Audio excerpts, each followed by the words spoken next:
Buenas tardes a todos, bienvenidos al Ateneo de Santander. Gracias por estar aquí y gracias también a los que nos siguen virtualmente.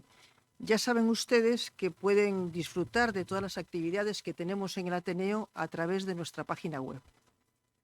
Hoy tenemos el placer de asistir a la tercera conferencia con motivo de la celebración de la mujer y la niña en la ciencia.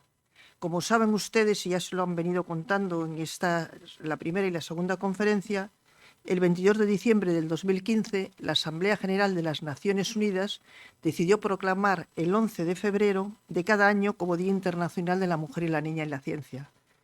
Evidentemente, todos estos eventos que se organizan a través del departamento que preside Rocío Vilar en el Instituto de Física de Cantabria, que es el Departamento de Igualdad y Diversidad, pues van encaminadas a fomentar el que las niñas y los jóvenes se acerquen al mundo científico. Está claro que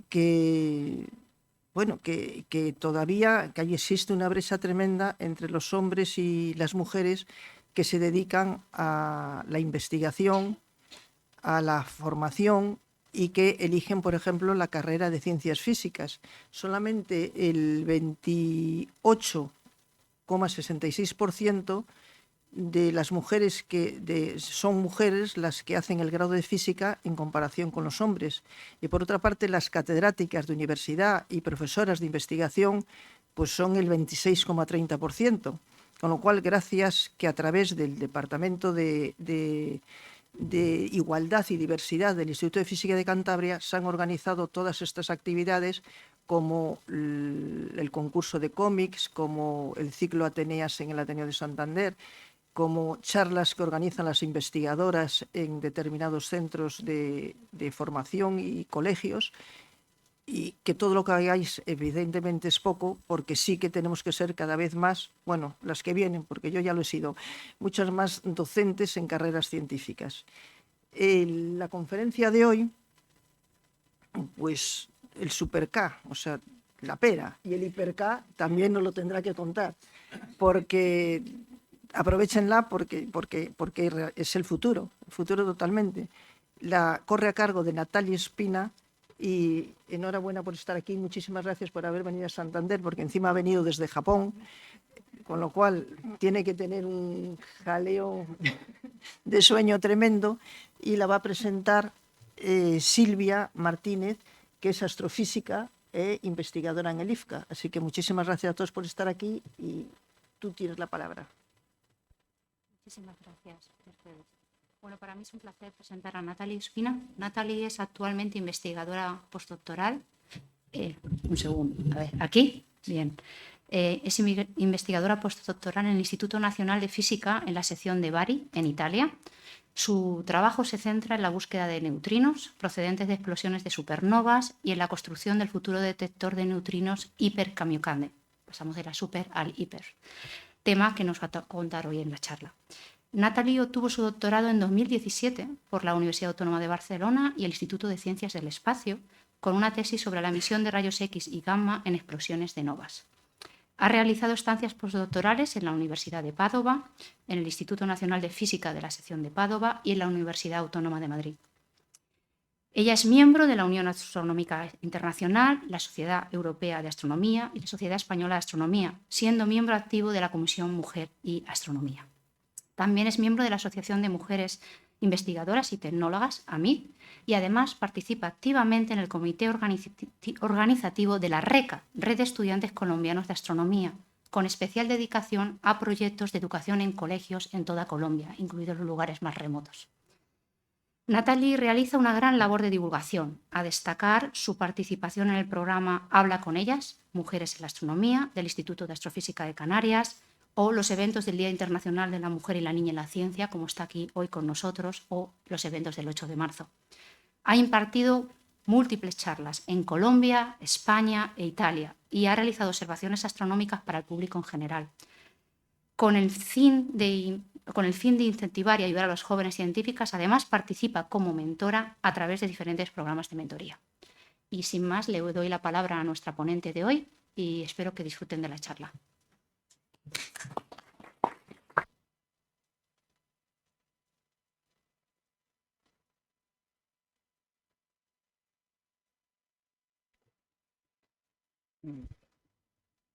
Aquí me escucháis bien, ¿no? Bueno, primero quiero empezar dando las gracias por la invitación al Ateneo de Santander, al Instituto de Física de Cantabria, por organizar esta actividad. Realmente, como Silvia mencionó, soy una defensora y promotora de la igualdad de género en ciencia, o sea que para mí es un placer y un honor realmente poder participar de este tipo de actividades. Creo que aunque hemos dado grandes pasos en pro de la igualdad y de visibilizar a las mujeres científicas, todavía nos queda mucho por recorrer. Y de hecho, el título de esta charla siempre lleva una doble intención. Normalmente incluyo algo sobre el 11F, pero como todos ya lo sabéis, pues me lo he saltado. Pero la idea es eso, ¿no? Hay que visibilizar las mujeres que a lo largo de la historia han sido invisibles. Y asimismo también aprovecho para introducir el tema. Hoy os voy a contar un poco de ese universo que a simple vista no podemos ver. Veréis, y a lo mejor me diréis en algún momento, oye, pero hay más cosas invisibles, sí. Pero lo que hoy os voy a contar es algo especialmente difícil de detectar. ¿No avanza? Sí. Bueno, vamos a empezar con un poquito de historia para poneros un poco en contexto y para esto nos vamos a ir a 1609. Galileo Galilei muchas veces se le atribuye la invención del telescopio y de cierta forma podríamos decir que sí, pero no es del todo cierto. Él realmente lo que hizo fue usar un catalejo que ya existía para la época con fines marítimos y apuntó hacia el cielo. Entonces, ¿podemos decir que lo inventó? Bueno, hasta cierto punto, porque hasta entonces nadie había usado un catalejo para observar el universo. Así que podríamos decir que sí. Luego hizo mejoras al catalejo y pudo seguir investigando. Las observaciones de Galileo dieron muchísimos aportes a la astronomía en la época y en el mundo. Descubrió las manchas solares, las fases de Venus, mil cosas. Pero cuando hablamos que observamos el cielo, ¿realmente qué es lo que vemos? Principalmente luz. Si salimos a ver las estrellas, si apuntamos con un telescopio, lo que vamos a ver principalmente es luz. Así que la mayoría de la información que nos llega del cosmos es en forma de luz. Pero esa luz puede ser de muchos tipos. Nosotros, a simple vista, así se puede señalar, vemos solo esta zonita. Con nuestro ojo vemos esta región que es la parte visible del espectro electromagnético, pero realmente del universo nos está llegando todas estas tipos de radiación. Las estrellas, los objetos en el espacio están emitiendo realmente luz de todas estas formas. Y es importante que intentemos verla de todas las formas posibles. ¿Por qué? Siempre pongo el ejemplo, a los físicos nos encantan los ejemplos de gatos y cajas, así que lo voy a hacer. Vamos a imaginar una caja. Dentro de la caja vamos a meter un gato blanco con manchas negras y vamos a abrir un agujerito y vamos a ver qué veo desde ese agujerito. Igual, dependiendo de dónde esté ubicado el gato en la caja, voy a decir, ah, mira, ese gato es blanco. Pero dependiendo de dónde haya hecho el agujerito y desde dónde lo esté viendo, igual lo que voy a ver es una mancha de las negras del gato. Entonces voy a decir, ah, no, perdona, que el gato que yo estoy viendo es negro. Entonces vamos a ir abriendo más agujeritos a esa caja y vamos a ir viendo desde diferentes partes ese gato. Cuando hacemos esto, nos vamos acercando realmente a una conclusión correcta sobre lo que yo estoy viendo. Voy a decir, vale, no es un gato negro, no es un gato blanco, es un gato que tiene los dos colores. Entonces, es importante realmente que observemos el universo de todas las formas posibles, porque esa es la única manera de que vamos a tener la información correcta sobre ese objeto. Entonces, vamos a verlo en un ejemplo muy sencillo. Esta es la galaxia Andrómeda, M31. Aquí tenemos una imagen en visible, una galaxia, y aquí es en rayos X. ¿Diríais que la misma galaxia? Difícil, ¿verdad? No parece la misma. Otra imagen en ultravioleta, o en radio, o en infrarrojo. A que si vemos separadas estas imágenes y no nos dicen que todas son la misma galaxia, podemos pensar que son galaxias diferentes. Entonces, por eso es tan importante que intentemos observar el universo de todas las formas posibles, que podamos recibir la información de todos los tipos de luz que nos están enviando esos objetos. Y cuando hacemos esto es cuando hablamos de la astrofísica de multiwavelength, de la astrofísica de múltiples longitudes de onda. Entonces, yo estoy observando la luz que están emitiendo esos objetos en el universo de todas las formas posibles. Y eso me va a dar información no solo a nivel visual, de cómo estoy viendo de diferentes a galaxias ese objeto, no, también voy a saber de sus propiedades. Aquí tenemos otro ejemplo, por ejemplo, con la galaxia Whirlpool. Si vemos aquí la parte de óptico, lo que estoy viendo es básicamente la luz que está generando las estrellas tipo solares. Pero si me voy a las observaciones en infrarrojo, estoy observando estrellas que son frías, rojas y muy pequeñas. Si observo en radio, lo que voy a tener es información de las regiones de gas frío en las que es posible encontrar moléculas de CO2. Por el contrario, si me voy a observaciones en ultravioleta, lo que voy a ver es estrellas azules calientes. Y si voy a los rayos X, lo que voy a ver es las regiones más calientes del gas donde los átomos están ionizados. Entonces, es muy importante, ya no solo para a nivel visual, sino también a nivel de composición de esos objetos y poder saber la física y todo en su conjunto. Observar en todo. Pero la cosa se complica, no todo va a ser tan fácil. Hemos avanzado muchísimos años en observaciones de multilongitudes de onda, hemos aprendido muchísimo, pero ¿qué pasa? Que los objetos en el universo no están solo enviándonos luz, están enviando también partículas y están produciendo algunas ondas gravitacionales. Entonces, claro, esto da para otra charla.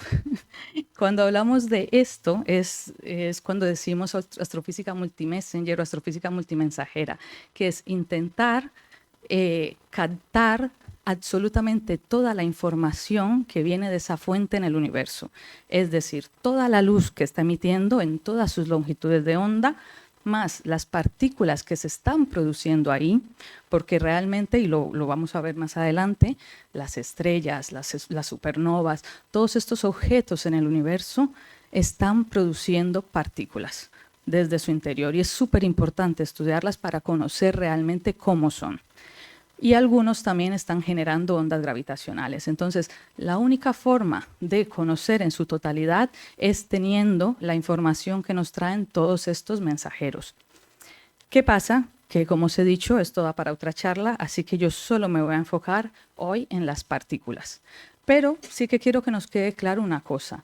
Esto es algo que es aún muy reciente y aunque se está trabajando muchísimo en esto, todavía no hemos conseguido detectar todos los mensajeros de la misma fuente. Es decir, en algunos casos hemos observado toda la luz que nos viene, más las ondas gravitacionales, o toda la luz más las partículas, pero no hemos conseguido realmente de un mismo objeto detectar todo. Entonces, esto es algo en lo que todavía estamos trabajando, porque esa sería la forma en la que decimos, ya ahora sí que puedo decir con seguridad que este gato es blanco con manchas negras, ¿vale? Entonces, por esto es importante realmente ir un poco más allá. Entonces, ¿qué son las partículas? Bueno, como muchos os imaginéis, básicamente la materia está hecha de átomos, ¿no? Todos somos materia, todos somos partículas. Todos habemos estudiado alguna vez el átomo, sabemos que el átomo tiene un núcleo, dentro de ese núcleo hay unos protones, unos neutrones, Y dentro de esos protones y esos neutrones tenemos algo que llaman las partículas fundamentales, las partículas elementales, que a algunos les suena el nombre más raro, los quarks, los leptones, etcétera, etcétera. Pero básicamente son las partículas que componen todo lo que existe, toda la materia. Y nosotros somos materia, las estrellas son materia, todo lo que hay en el universo es materia. Entonces, lo que vamos a estudiar, lo que vamos a ver hoy es cómo podemos observar esas particulitas tan pequeñitas que vienen desde los objetos en el universo. Y para que os hagáis una idea de qué tan pequeño vamos a hablar, porque cuando vemos la luz, el espectro electromagnético, como os he dicho, nosotros vemos solo una franjita, que es la correspondiente a la visible. El resto no lo podemos ver con nuestros propios ojos, pero con telescopios adecuados es relativamente sencillo. Pero cuando hablamos de partículas, hablamos de algo realmente muy, muy pequeño. Y es algo de lo que todavía estamos aprendiendo muchísimo. Si queremos, por ejemplo, describir la estructura atómica, tenemos que irnos a conocer cómo es el modelo estándar de la física de partículas. Y es algo en lo que todavía aún se está trabajando y se está desarrollando. Todavía no estamos seguros de si ese modelo es correcto o no. Entonces, para que os hagáis una idea sobre qué vamos a hablar hoy, de qué pequeñito es lo que vamos a hablar, os he traído un vídeo que nos muestra un poco qué tan pequeño son las partículas de las que vamos a hablar hoy. Vamos a ir haciendo zoom a un cabello y vamos a llegar hasta ese núcleo del átomo. Vais viendo, cada vez vamos a ir más pequeño. Todavía no hemos llegado ni siquiera a las moléculas, todavía no hemos llegado al átomo.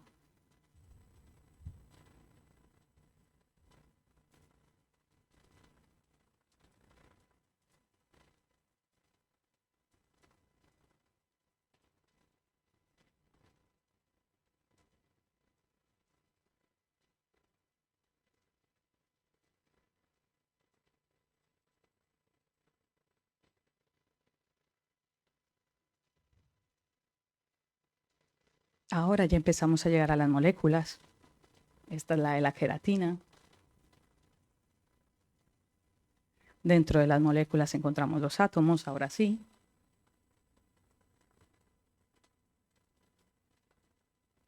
Ahora vamos a ir dentro de un solo átomo. Tenemos los electrones que están orbitando alrededor del núcleo. Luego vamos a ir acercándonos hasta ese núcleo.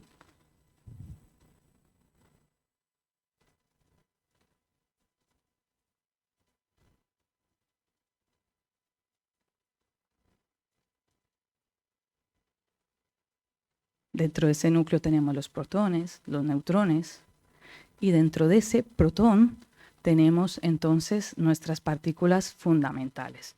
Es decir, lo que vamos a hablar hoy es cómo con Super Kamiokande detectamos una de esas partículas, pero de objetos que vienen del universo. Os voy a contar cómo hacemos, por ejemplo, para detectar esas partículitas tan pequeñitas provenientes del Sol o de una supernova.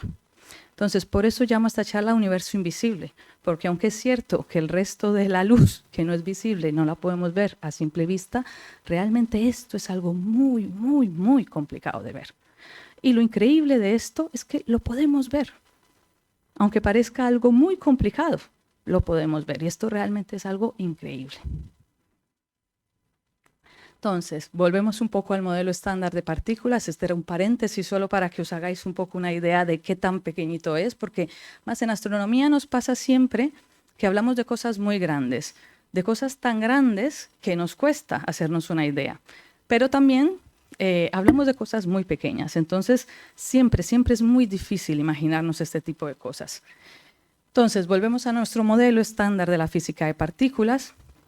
Aquí realmente lo importante del modelo es mostraros dentro de todas esas partículas fundamentales que visteis que había dentro del protón, es que tenemos todas estas familias de partículas. Tenemos los fermiones, tenemos los bosones, dentro de los fermiones tenemos los quarks, los leptones, Dentro de los bosones tenemos el fotón, el gluón, el bosón de Higgs, pero no os preocupéis que no os voy a aburrir con todo el modelo de la física de partículas. Simplemente quiero que ubiquéis los neutrinos, que son de los que vamos a hablar aquí.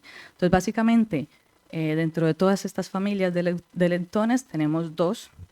Unos son los leptones con carga eléctrica y otros los leptones sin carga eléctrica, que son de los que hablaremos.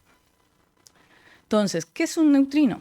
Bueno, ya sabemos, son unas partículas muy, muy, muy pequeñitas, tan pequeñitas que nos cuesta incluso hacernos una idea. La primera definición ya la hemos hecho aquí, son leptones, o al menos eso es lo que tenemos del modelo estándar. Son leptones, otra cosa que nos dicen de esta tablita, sin carga eléctrica, no tienen carga, son neutros.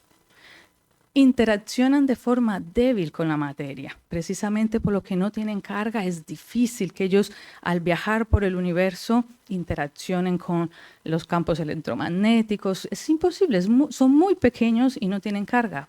Por esto es que a veces cuando hablamos de los neutrinos, decimos atraviesan todo.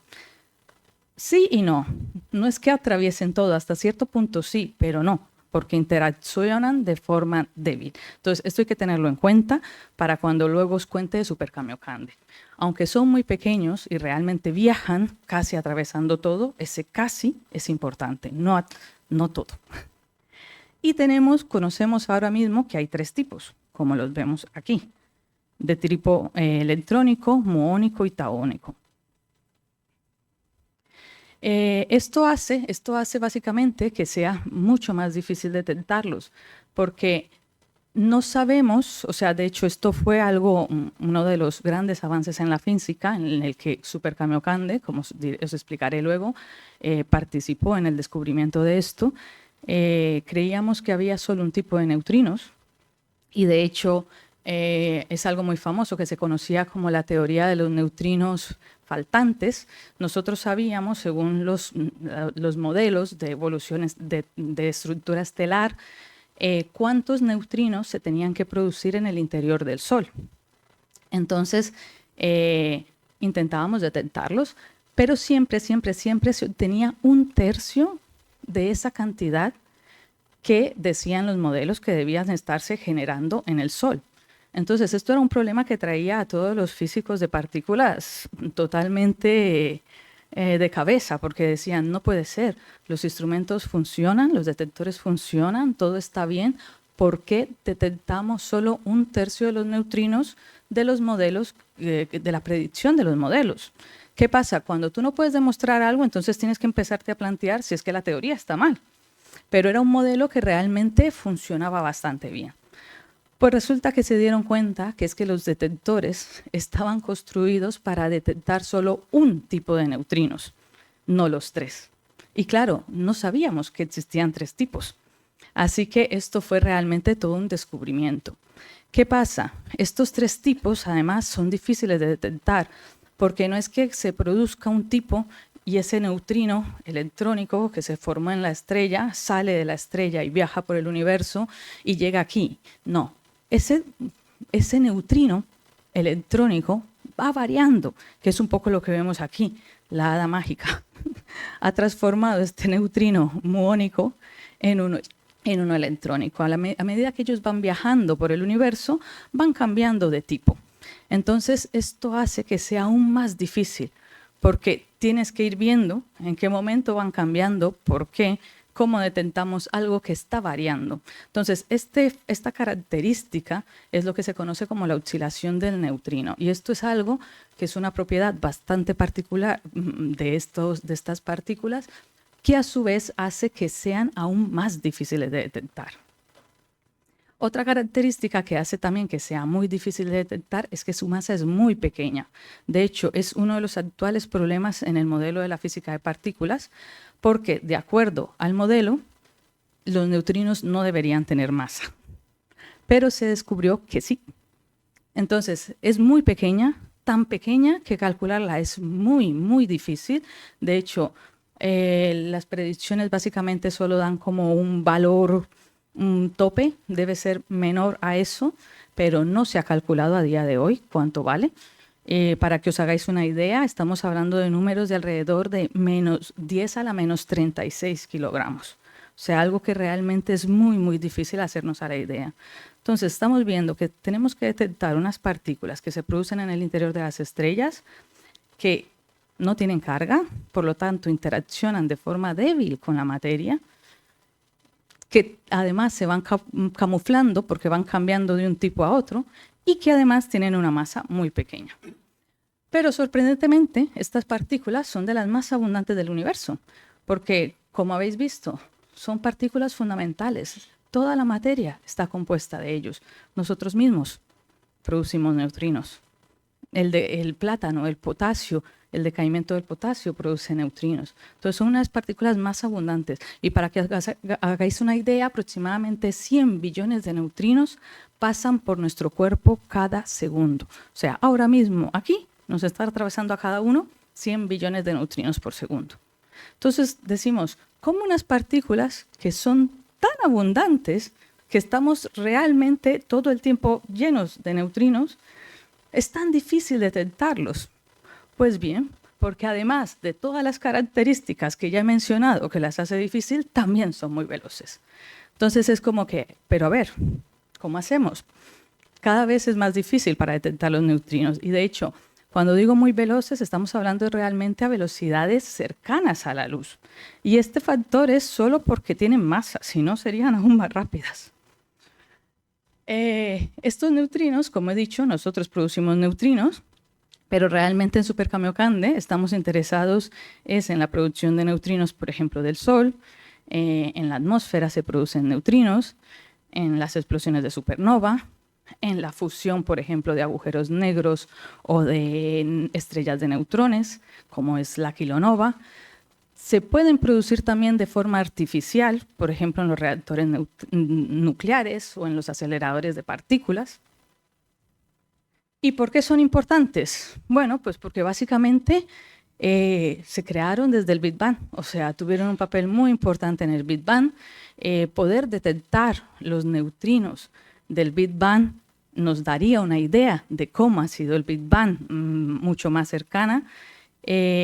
Al no ser absorbidos por la materia y la radiación, básicamente ellos conservan intactas sus propiedades, que esto es algo bastante importante, porque si detectamos el neutrino, estamos realmente viendo cómo era esa estrella por dentro. Y eso solo lo podemos obtener con los neutrinos. Y luego es eso, nos traen información de diversas fuentes astronómicas. Pero entonces, con todo lo que hemos mencionado antes, ¿cómo hacemos para detectar esto? Y aquí es donde entra un proyecto que lleva muchos años en Japón, que es Kamiokande. Kamiokande es una serie de detectores Cherenkov de agua. De hecho, Kamiokande tiene una historia bastante peculiar porque no nació como un experimento para estudiar los neutrinos. Nació, de hecho, su nombre se debe a Kamioka, es el pueblo en el que están los detectores, Kamioka. Y el NDE de Kamiokande era por Nucleon Decay Experiment. O sea, ellos lo que querían estudiar era el decaimiento de los núcleos. Nada que ver, no era un experimento construido para estudiar los neutrinos. Pero ¿qué pasa? Luego ha dado increíbles resultados para los neutrinos y ahora sí que cambiaron el nombre usando las mismas letras, no hubo que hacer mucho cambio, simplemente ese cambio de Nucleon Decay Experiment a Neutrino Detection Experiment. Perfecto. Problema solucionado. No había que cambiarle el nombre. Entonces, como os decía, Kamiokande es una serie de experimentos que se llevan en operación desde el 83. El primero de su generación es este bebé, que en su época era algo enorme y ahora lo vemos nosotros y decimos, ¿pero qué era esto? Una cosita de nada.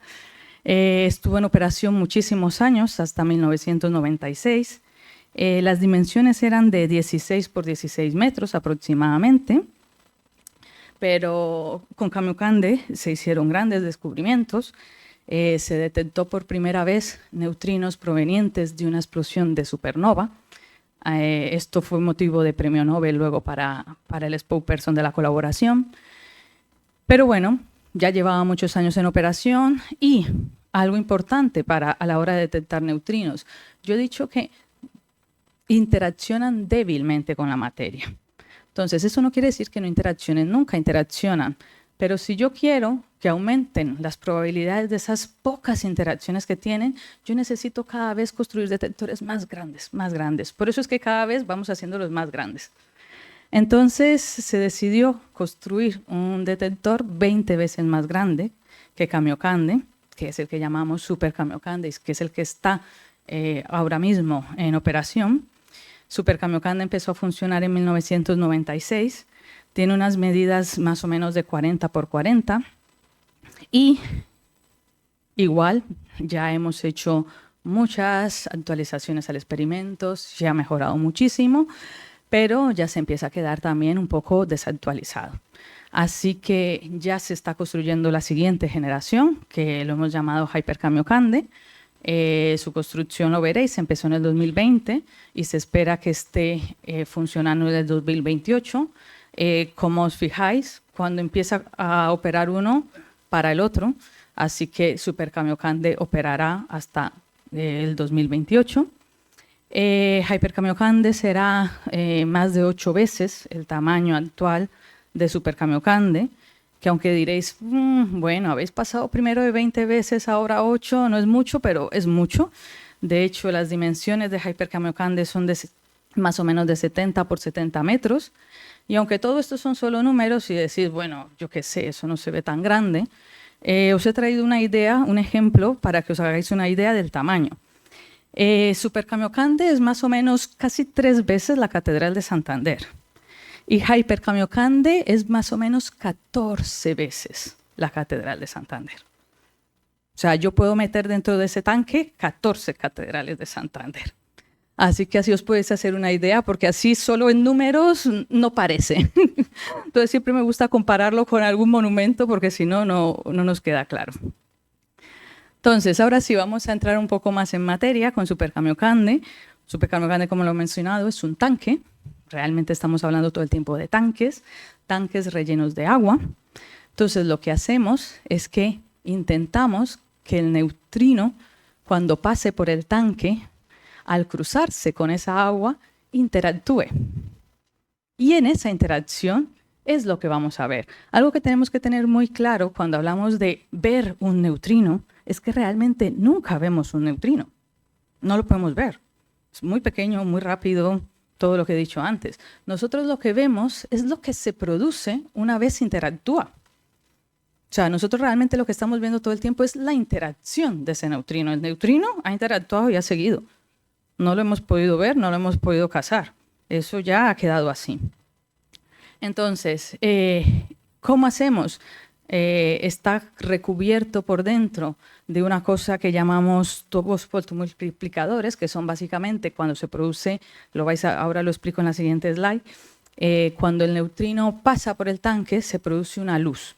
Y esa luz la captan los tubos fotomultiplicadores y es esa luz realmente lo que vemos. Es una luz azul, una luz Cherenkov, que eso sí que lo podemos ver incluso con nuestros ojos. Entonces, realmente es una forma, es un método para ver indirectamente los neutrinos. Super Kamiokande está en una mina en Japón a 1000 metros de profundidad.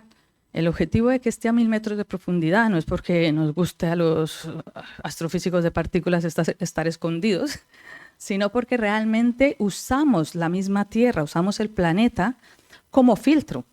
Nosotros sabemos que el resto de partículas no son como los neutrinos. El resto de partículas interactúan. Entonces, al interactuar con la Tierra se pierden. Mientras que el neutrino no, el neutrino va a llegar. Entonces, la Tierra simplemente lo usamos como filtro y es por esto que están en una mina. Entonces, lo que estamos haciendo es ya no solo observar partículas que vienen del interior de las estrellas muy pequeñitas, sino que además las estamos observando bajo tierra, que es algo que además cuando hablamos en astrofísica es todo lo contrario. En astrofísica siempre estamos o en superficie o en el espacio. Pues que sepáis que también es posible estudiar el universo desde debajo de la Tierra, ¿vale? Más o menos cuando lo que veis, realmente si alguien nos dice, ¿habéis visto un neutrino? ¿Sabéis cómo se ve? Bueno, lo que os he dicho, el neutrino no, pero la interacción sí. Y lo que vemos es esto que vemos aquí. esto es básicamente lo que vemos. Esto es un tipo de neutrino y este es el otro. Super Kamiokande detecta dos tipos y los veremos ahora. Super Kamiokande, aquí es donde está, este es Japón. Funciona también como un detector de un haz de neutrinos que se produce en J-Park, que está justo aquí al otro lado. Me sale la flecha. Entonces, ahora sí, voy a explicar un poco cómo es que realmente detectamos estos. Entonces, lo que tenemos es, nosotros tenemos nuestro tanque lleno de agua, con todos los fotomultiplicadores preparados para que en cuanto haya una luz se activen y graben esa señal. Entonces, lo que hacemos es que ese neutrino llega al agua, interactúa. Al interactuar, se produce una partícula con carga, esa partícula sí que tiene carga, además se va a acelerar a una velocidad mayor que la velocidad de la luz. Y esto es importante porque todo el mundo dice, pero si no hay nada más rápido que la luz. Estamos hablando en el agua. En el agua, la velocidad de la luz, cuando decimos no hay nada más rápido que la luz, es en el vacío. Pero en el agua, la partícula que se produce de la interacción de un neutrino es más rápida que la velocidad de la luz, ¿vale? Entonces, esa partícula va tan rápido que produce una especie de onda de choque, como lo de los aviones cuando hablamos de que rompen la barrera supersónica. Y ese cono que se produce un aro, un anillo, que es lo que nosotros vemos. Eso es luz, produce esa luz. Dependiendo de qué tipo de neutrino haya interactuado, yo voy a ver un anillo de una forma u otra. Super Kamiokande, de los tres tipos, solo detecta dos, el muónico y el electrónico. Si es de tipo muónico, el anillo que se va a formar es un anillo sólido, que es el que veis aquí, pero si es de tipo electrónico, es un anillo más disperso. Y esto es porque el electrón interactúa más fácil con la materia que el muón. O sea, es solo por eso. Entonces, al final lo que yo estoy viendo es más dispersión, porque ese electrón se ha movido más, ha interactuado más. Este efecto, esa luz que se produce, es una luz azul que se llama radiación Cherenkov, luz Cherenkov. Entonces, esta es la forma, es una de las formas que tenemos para detectar neutrinos. Entonces, para que veáis, aquí traje un vídeo más o menos de lo que os he contado. Tenemos el tanque a 1000 metros bajo tierra, como decía, para interferir, para filtrar todo. Van pasando muchos neutrinos, muchos no interactúan. No todos interactúan, lo que he dicho, es difícil que interactúan débilmente. Muchos pasan y no, pero cuando pasa, pues se crea este ángulo Cherenkov, ¿vale? Este ángulo Cherenkov, además, me da información de dónde viene ese neutrino. Entonces, especialmente Super Kamiokande tiene una gran capacidad para poder decir de dónde viene ese neutrino, es decir, explotó una supernova allí en esa dirección y poder decir exactamente dónde ha sido. Y esto es algo que realmente es increíble, porque además lo estamos detectando bajo tierra. Entonces, con Super Kamiokande, ¿qué estudiamos? Pues como dije antes, los neutrinos atmosféricos, estudiamos los neutrinos solares. Si tenéis un día y os aburrís en casa y queréis un poco más saber, buscad el Sol en neutrinos, foto del Sol con los neutrinos, y os sale una imagen, una composición del Sol hecha con neutrinos. Super Kamiokande ha observado el Sol por muchísimos años. También fue el primero en detectar neutrinos provenientes de una explosión de supernova. Tiene un gran potencial, cada vez se mejora más el instrumento para detectar supernovas. En su momento, cuando se produjo la explosión de la supernova 1987A, Super Kamiokande detectó 14 de los neutrinos. Ahora mismo, en caso de que tuviéramos otra explosión de supernova en la galaxia, estaríamos hablando que seríamos capaces de detectar más de 1000. Entonces, como veréis, el instrumento ha mejorado muchísimo con los años. Y bueno, luego también hay una parte, que esto ya estoy menos yo metida en eso, que se estudia la desintegración del protón y cosas más de partículas. Como dije antes, Super Kamiokande también trabaja como un detector de neutrinos que se producen de forma artificial en un acelerador de partículas. Entonces también hay mucha ciencia que se hace con respecto a eso, que es lo que tenemos aquí. O sea, como os mostraba antes, aquí tenemos Super Kamiokande, aquí tenemos J-Park, que es donde está el acelerador de partículas. y lo que hacen es que se envía el haz de partículas de aquí hasta aquí y bueno, el supercamiocande lo detecta. Aquí lo tenemos mejor. Están casi a 300 kilómetros uno del otro. Y este es toda la parte del acelerador. Con supercamiocande, no sé si alguna vez lo has escuchado, pero es un experimento muy famoso porque ha tenido unos grandes aportes a la ciencia. Como decía antes, resolvió el misterio de los neutrinos solares, detectó por primera vez neutrinos provenientes de una explosión de supernova y también descubrió que los neutrinos oscilaban, o sea, esta propiedad de que van cambiando de tipo. Y por ende, esto implicaba que tenían masa. Debido a estos resultados científicos de supercamiocande, la colaboración, por decirlo así, porque bueno, los Nobel no se dan a un grupo, se dan a personas, ha tenido 2 premios Nobel. El primero fue a Masato Koshiba, que era el spokesperson en su época, se lo dieron en el 2002 por la detección de neutrinos provenientes de supernova. Y el siguiente fue a Takaki Kajita, que se lo dieron con Arthur McDonald, porque lo hicieron entre 2 experimentos el descubrimiento, por la oscilación de los neutrinos. Ahora mismo, como os decía, se han hecho muchísimas mejoras en el detector y una de ellas ha sido que se ha metido gadolinio en el agua.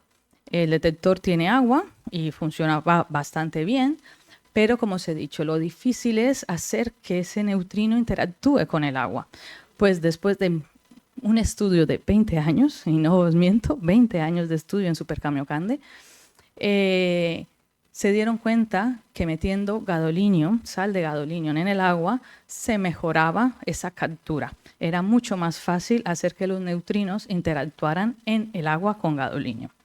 Es por eso que ahora mismo, en caso de una supernova, tendríamos más neutrinos y hemos visto que ha mejorado muchísimo el instrumento.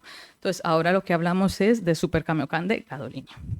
Esta mejora se empezó en el 2020 y aunque ya se terminó, todavía estamos trabajando en los datos, o sea, todavía estamos procesando los datos, pero de forma preliminar la cosa pinta bastante bien, especialmente en uno de los intereses científicos que tiene supercamiocande y es descubrir esos neutrinos que se produjeron cuando el Big Bang y los neutrinos que se han producido a lo largo de toda la historia del universo por las explosiones de supernovas. Entonces, realmente toda esta mejora del gadolinio se ha hecho para intentar detectar esos neutrinos, ¿vale? Y por ahora los resultados pintan bastante bien. Supercamiocande, como os decía, ha pasado por diferentes fases de mejora desde 1996. Algo que fue muy famoso en supercamiocande fue un accidente que sucedió en el 2002 y es que explotó un tubo multiplicador. Esto generó una onda de choque y explotaron muchos. Se tuvo que reparar, estuvo sin funcionar muchísimo tiempo, más todo el gasto económico que implicaba. Luego se planteó poner como unas cubiertas para proteger los tubos fotomultiplicadores en caso de que eso volviera a pasar, no explotaran todos, solo que explotara una, se contuviera la onda de choque y ya está. Esto ahora se hizo en su momento y para hypercamiocande es muy importante y de hecho es el aporte de España para hypercamiocande. España es el encargado de construir esas cubiertas para proteger los tubos fotomultiplicadores de hypercamiocande. Luego también se ha hecho reemplazos en la electrónica, todo en el sistema de adquisición de datos, se ha hecho limpieza del tanque varias veces y como os decía, la más importante para nosotros fue pues, que a partir del 2020 se agregó gadolinium en 2 fases. Hablamos en supercamiocande a lo largo de la historia es en fases. Estas fases simplemente indican cuando se ha hecho un cambio, ya sea en el instrumento o en el análisis.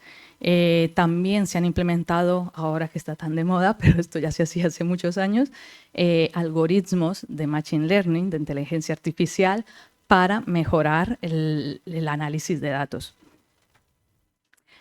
Supercamiocande es una colaboración de 11 países, aproximadamente 58 institutos y más de alrededor de 250 personas. España, como veis, es uno de esos 11 países, pero solo una institución es española, que es la Universidad Autónoma de Madrid. Solo una institución hay en Super Kamiokande. Hyper Kamiokande es, como os he dicho, es el futuro. Es mucho más grande, para que os hagáis una idea, tendrá 260.000 toneladas de agua.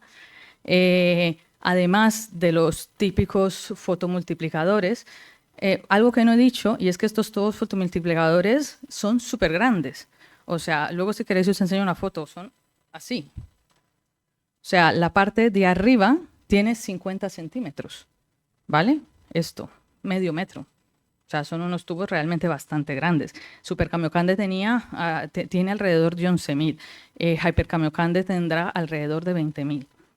Pero además también tendrá más tipos. Tendrá estos que se llaman multi-PNT, estos que son más pequeños, etcétera, etcétera. Para todo esto se desarrolla tecnología, cada vez se desarrollan tubos fotomultiplicadores mucho mejores. Todo es absolutamente nuevo y se hace especialmente para mejorar la detección de los neutrinos. Hyper Kamiokande estará muy cerca de Super Kamiokande. Aquí tenéis un mapa de la ubicación. Super Kamiokande está aquí, a 1.000 metros. Hyper Kamiokande estará aquí, muy cerquita. De hecho, en coche son unos 20 minutos uno del otro. La única cosa es que Hyper Kamiokande no estará tan profundo, estará solo a 600 metros bajo tierra. Esto ya por las condiciones de la mina. Así que bueno, nosotros normalmente este es el pueblo y estamos en la residencia por ahí cerquita.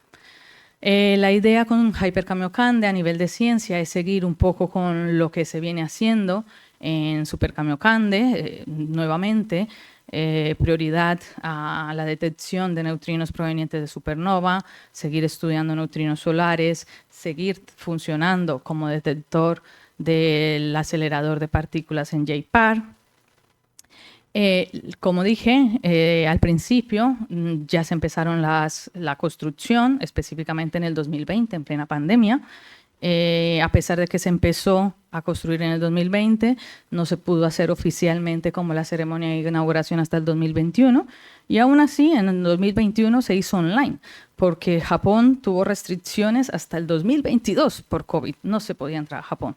O sea que allí las restricciones fueron bastante largas. Aquí lo que veis es el túnel de acceso por donde se entra a la mina. Esto es la parte en la que llegan a lo que va a ser la cúpula. El tanque se empieza a construir desde arriba, esto lo voy a explicar aquí.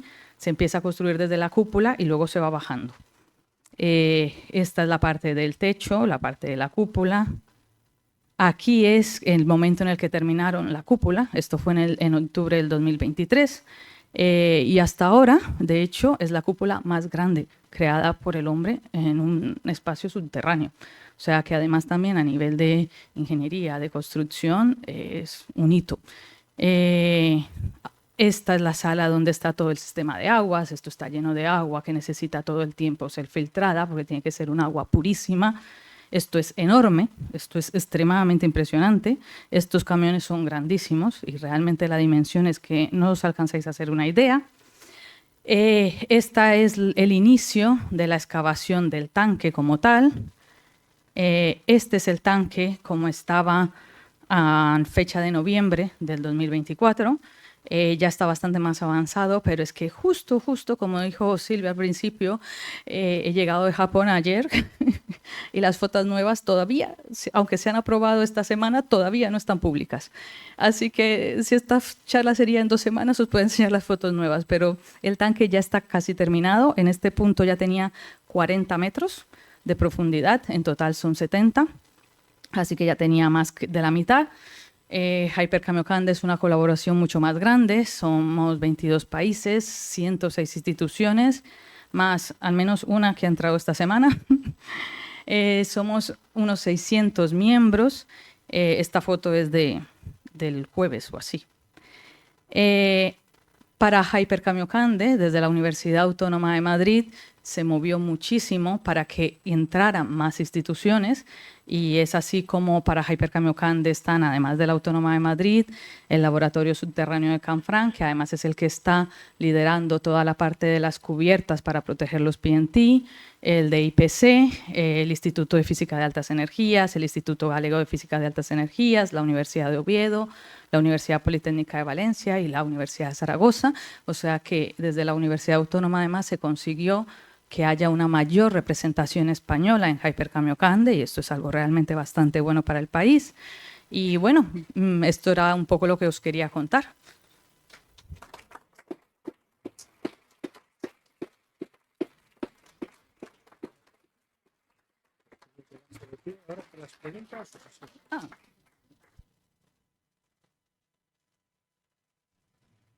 Muchísimas gracias, Natalie, y espero que en el 2028 vengas a contarnos cómo ha acabado el Hypercamiocande. Yo quería decirles que realmente la cultura científica del Ateneo pues es magnífica y como ser agradecidos desde bien nacidos, pues quiero agradecer al profesor Ruiz Jimeno, que gracias a él pues firmamos el convenio de colaboración hace 12 años y gracias a él y al Ateneo y al Instituto de Física de Cantabria pues tenemos esta colaboración que cada vez va creciendo más y estamos haciendo una cultura realmente importante. Ahora, como siempre, la palabra la tienen ustedes, así que seguro que contestan las dos a sus preguntas.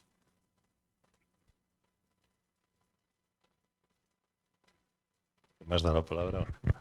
Bueno, no, me ha gustado mucho la charla. Es una curiosidad. Dices que con Hypercamiocande también pensáis en la posibilidad de ver neutrinos primordiales. ¿Cómo lo veis? Porque ahí tendréis una cantidad de ruido de los otros que son mucho más importantes, ¿no? Ha sido hot topic, de hecho, durante esta semana en Japón, precisamente ese tema, porque ahora mismo Hypercamiocande está en condiciones ideales a nivel de instrumento para detectar neutrinos de muy baja energía, que son ese tipo de neutrinos del Big Bang. ¿Qué pasa? Que con Hypercamiocande tendremos más probabilidades de detección de neutrinos de interacción porque tendremos un volumen más grande, pero también tendremos más ruido de fondo. Entonces, aunque los modelos dicen que va a estar bien, no todos estamos de acuerdo en que los modelos estén bien.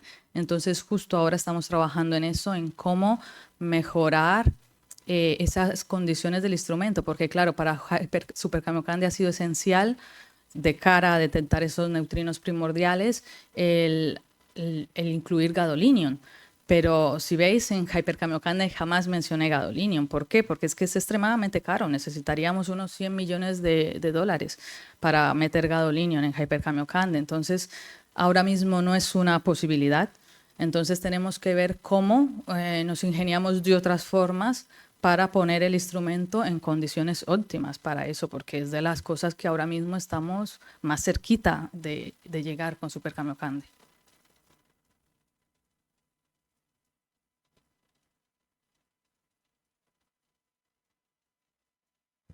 Gracias. Y tiene que ver esto de los neutrinos con... ¿Se puede registrar el paso o el registro de los neutrinos en las rocas de hace millones de años? ¿Se queda una huella? No, si ves, ellos pasan, ellos solo pasan. Dejan muy poco rastro. Ya. O sea, de hecho, por eso es que es tan difícil detectarlos. Dejan muy poco rastro. Ellos siguen su trayectoria. Por eso es que muchas veces decimos, se mueven en línea recta. Entonces, realmente por una roca ellos la atravesarían. Así como atraviesan la Tierra y llegan al detector, una roca es nada. Entonces, claro, no dejan nada. Buenas tardes, muchas gracias por la conferencia, ha estado estupenda. Gracias. Quería dos preguntas. ¿De qué es la mina y por qué se eligió esa mina?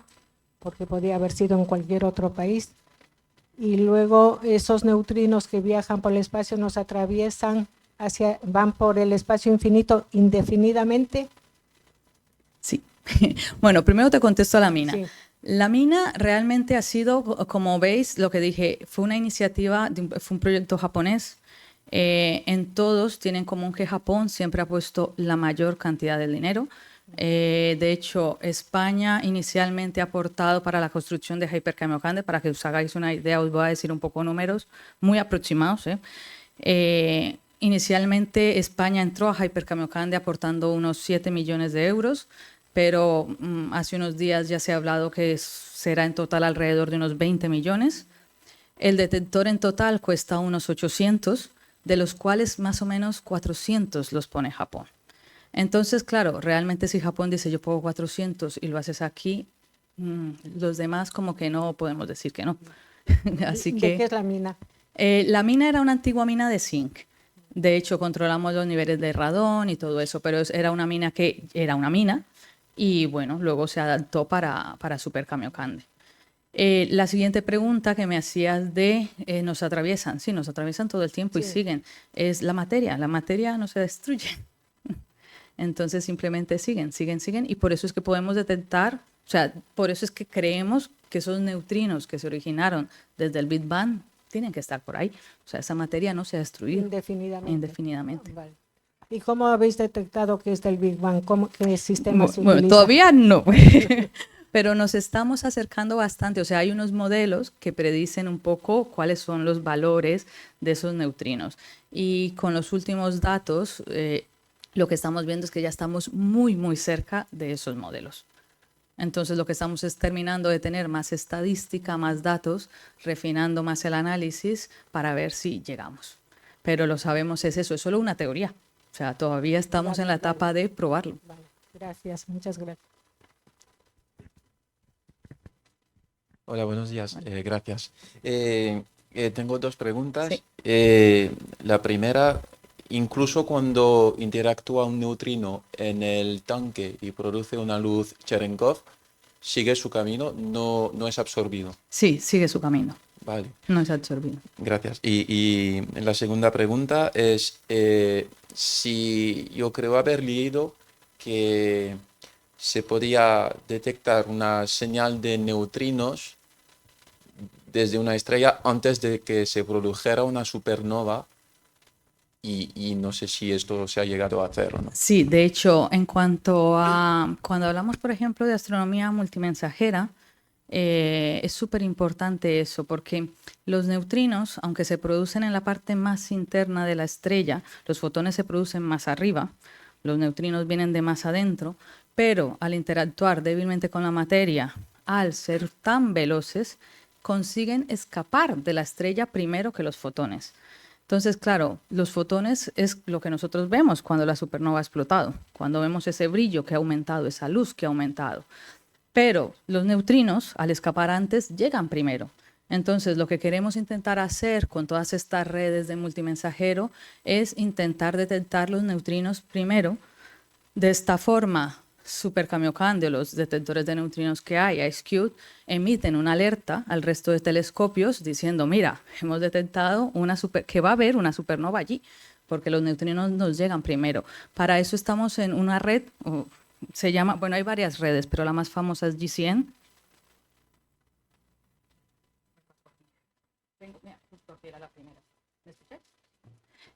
Por ejemplo, esta es una red donde estamos muchos experimentos, muchos telescopios, aquí veis varios, Einstein, Fermi, Hought, IceCube, Integral, también está Super Kamiokande. Como os decía, una de las cosas que tiene buena Super Kamiokande es su precisión en la localización. Entonces ya no solo es que podríamos decir antes de que explote la supernova a los telescopios, hey, ahí va a explotar, sino que además lo haríamos con una gran precisión. Entonces, bueno, estamos todos trabajando en estas redes ahora mismo.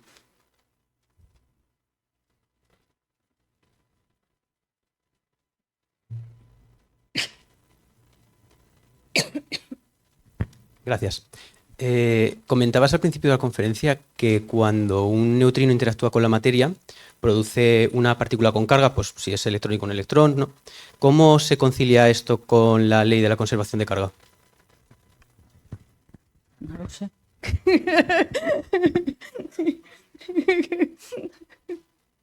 Si alguien sabe. Entonces se produce una partícula con carga de una determinada masa y también se produce una partícula con la carga contraria. Se produce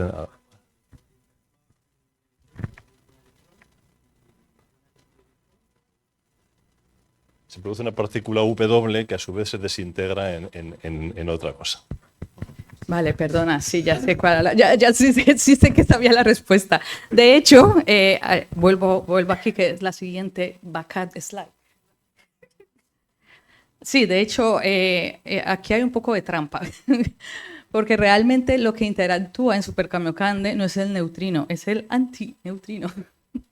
Entonces, realmente la reacción que se da es un antineutrino, ¿vale? Con otra partícula produce una partícula cargada. O sea, específicamente la reacción que se da en el tanque es esa.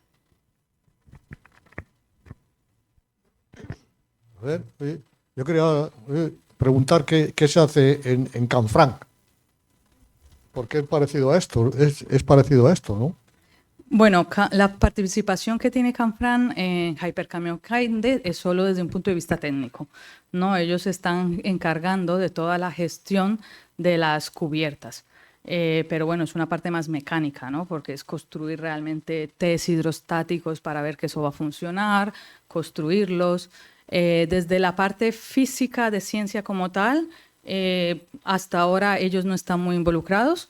Luego ellos también tienen más experimentos ahí, creo que es el NETS, pero los objetivos científicos son diferentes, la forma en la que detectan son diferentes, entonces son bastante diferentes. Es en esa interacción del neutrino donde se reconoce su dirección y por lo tanto su origen. Tienen varias cosas. A ver, aquí lo que hacemos es, necesitamos usar, primero, cómo es el anillo, la forma, para saber de qué tipo es. Luego, la velocidad. La velocidad nos indica un poco qué tipo de neutrino es y de dónde viene. Y también el ángulo de ese anillo. Entonces, lo que se hace es, con todas estas cosas, se hace una reconstrucción con geometría, algoritmos más avanzados, pero realmente es un cono. Y se hace así, pero necesitamos las tres cosas. O sea, necesitamos la forma, la velocidad y... ¿Qué fue lo otro que dije? Ya se me olvidó. El ángulo.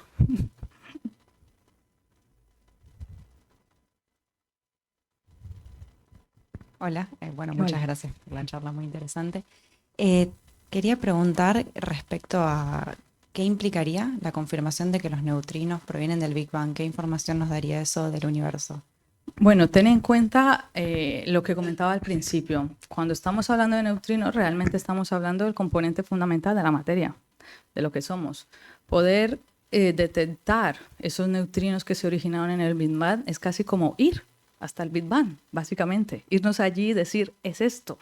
Entonces, eso sería la importancia, ¿no? Podríamos saber realmente muchas propiedades del momento en el que se dio el Big Bang.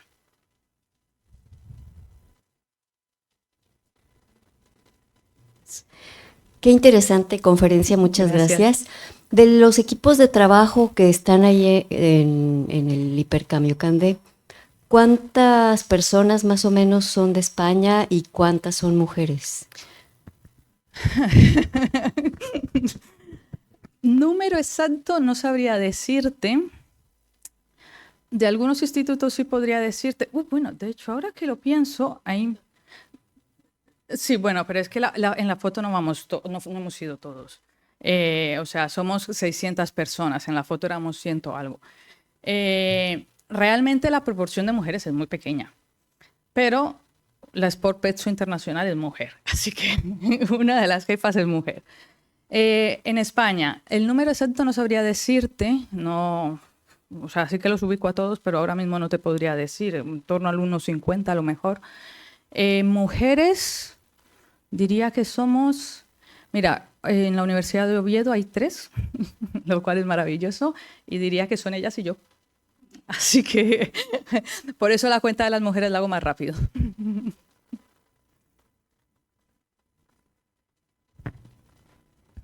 Gracias. Me atrevo a hacer una pregunta un poco complicada que no acabo de formular bien. Pero antes, cuando se pensaba que los neutrinos no tenían masa, o sea, ¿cómo podían tener energías diversas? Es decir, que una partícula con masa cuanto más rápida, más energía tiene, ¿no?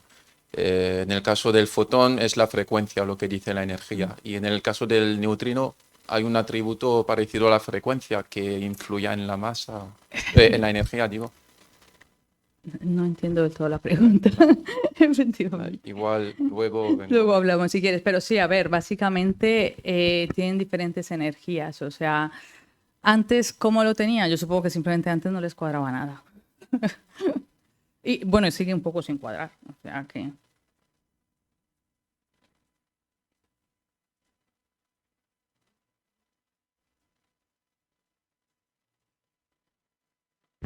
Hola, gracias. Hola. Mostraste el anillo del neutrino muónico y el electrónico. ¿Hay uno parecido para el tauónico? Sí, mira, no lo sé.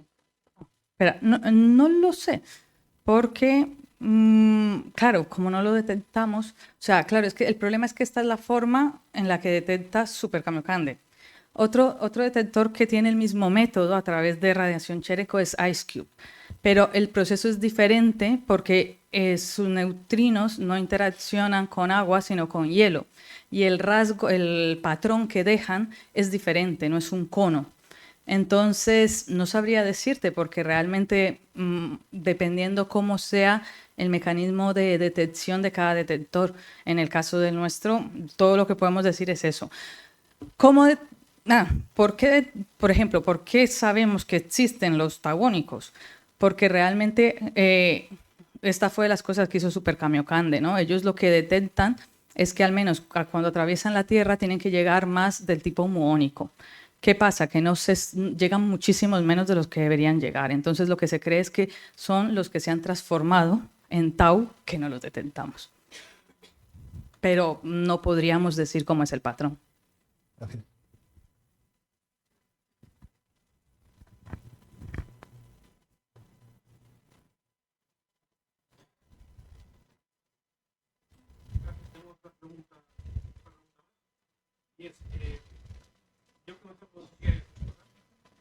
Quería preguntar, estos estudios que están haciéndose aquí bajo el carbón, bajo tierra, ¿cómo se puede extrapolar el comportamiento de los neutrinos ahí y compararlo con los que están fuera de la Tierra? ¿Cómo se comportan en un tipo de medio, por ejemplo? Claro, es que la cuestión es eso, ellos se comportan siempre igual. Esto es lo que hay que tener claro, ellos se comportan siempre igual. El agua es simplemente una trampa para hacerlos que choquen con algo.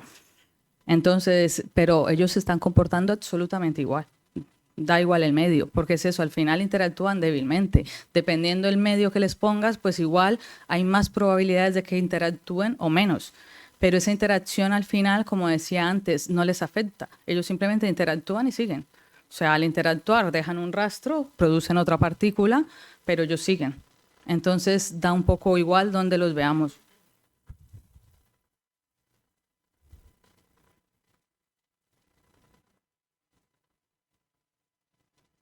Gracias por la presentación, Gracias. muy interesante. Voy a incidir sobre una pregunta que ya se ha hecho y es la estima de la dirección de llegada del neutrino en base a la forma del cono. Claro, si estamos tratando de determinar neutrinos que vienen de una supernova que está lejísimos, entiendo que la precisión con la que se tiene que hacer esa estima de la dirección de llegada tiene que ser brutal.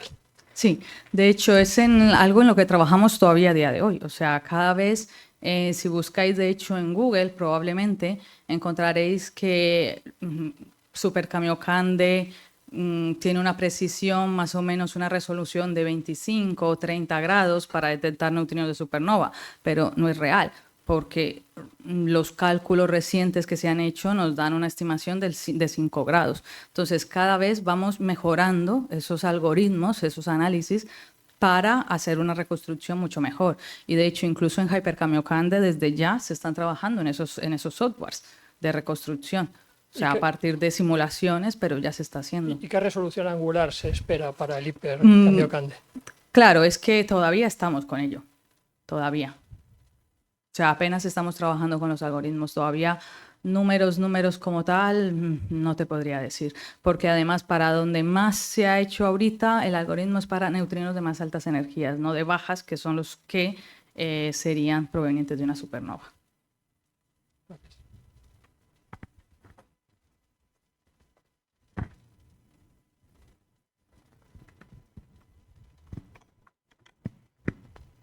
Bueno, pues ha sido muy animadas todas las preguntas, pocas veces hay tantas. Muchísimas gracias, Natalie, muchísimas gracias, Silvia, muchísimas gracias a todos los que nos han acompañado y saben que les esperamos todos los días en el Ateneo, pero no olviden que el 12 de marzo es la próxima conferencia en colaboración con el Instituto de Física de Cantabria. Hasta entonces, muchas gracias. Muchas gracias. Bien.